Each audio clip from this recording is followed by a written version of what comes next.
And here I come to the last challenge, which is Iran. Now, everybody is talking about the nuclear deal, etc. I have nothing much to tell you, except what I said outside. There is no deal. Anybody who says there is an agreement, there is no agreement. There is a set of understandings. Congress said whatever they wanted. The Iranians didn't even bother to ratify. And they will not. And I'm telling you now, they will not implement the way it's written in the deal. They will not. They have no intention to. Read what Khamenei says. That he's not just saying, that's what happens.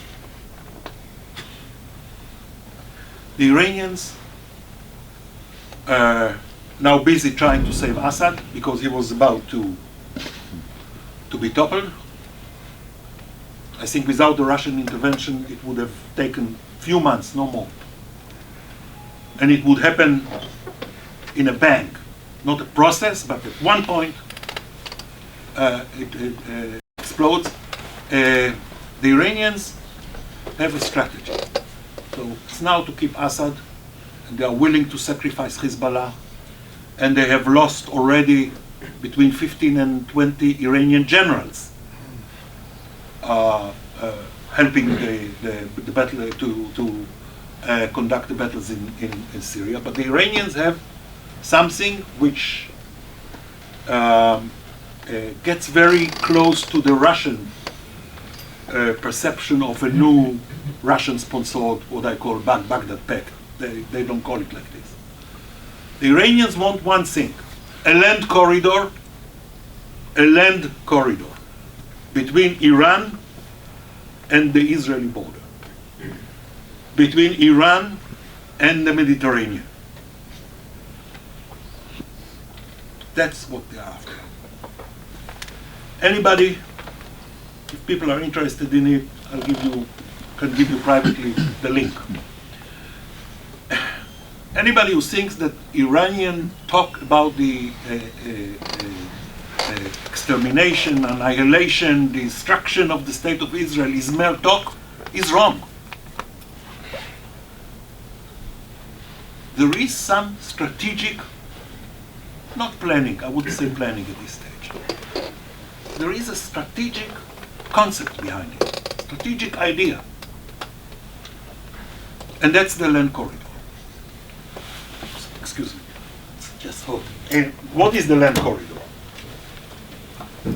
The Iranians are basically the dominant power now in most of Iraq, controlled by a sort of Shiite government in Baghdad.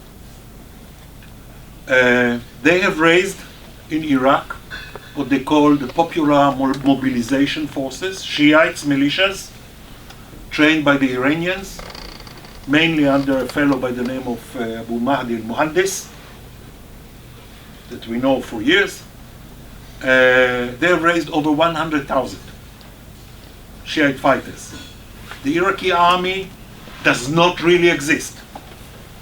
It melted away like butter in the sun when ISIS attacked and took Mosul over a year ago, including the famous Golden Division.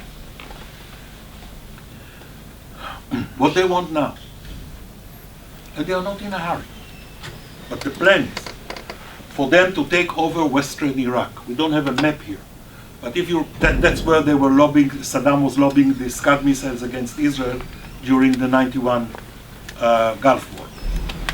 They want, this is a desert area, vast desert area, all the way, if you see the map, going west of Baghdad towards the Syrian border, Syrian and Jordanian border, with one highway only. Sunni tribes, not densely populated, of course, desert. It's now under control. You can speak about control of a desert like this, but it's now, you have important significant pockets of ISIS control along this highway and other areas.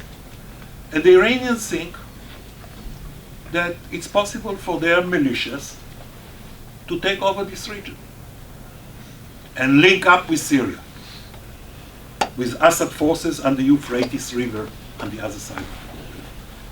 And from there, you connect with Hezbollah, you reach the Mediterranean, you reach the Israeli border. It's the land corridor that they are after.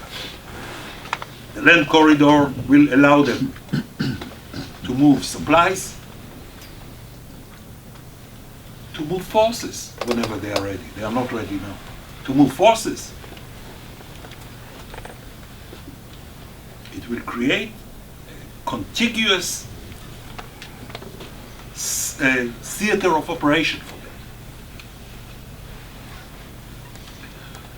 Now, the question is, and I don't have the answer, to what extent there is a difference in the objectives of Putin and the Iranians.